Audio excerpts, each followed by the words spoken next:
Israel ফিলিস্তিন যুদ্ধের পর থেকে বাংলাদেশ সহ বিশ্বের কোকা-কোলা বয়কট চলছে। তবে মাঝখানে কিছুদিন বয়কটের ডাক শোনা না গেলেও গত কিছুদিন আগে কোকা-কোলা বাংলাদেশের একটা বিজ্ঞাপনে ক্ষুব্ধ হয়েছে বাংলাদেশের জনগণ। আরে মিয়ারা, কোক মোটেও ওই জায়গার না। সামাজিক যোগাযোগ মাধ্যম ফেসবুকের বিভিন্ন পোস্টে বয়কটের ডাক দেখা যাচ্ছে।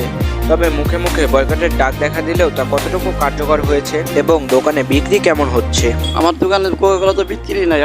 আমাদের বিক্রি আগে থেকে একটু ডাউন হয়েছে।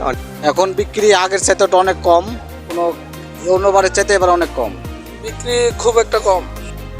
বিক্রি তেমন একটা নাই। কোকা-কোলা বয়কটে বাজারে চাহিদা বেড়েছে বাংলাদেশি পণ্য মজুর। মজুর খুব চাহিদা, মজুর তো দিতেই পারছে না মার্কেটে। মজো চাচ্ছে বেশি। মজা বেশি যাচ্ছে। এখন মজার চাহিদা প্রচুর, কোনো মজা সাপ্লাই নাই।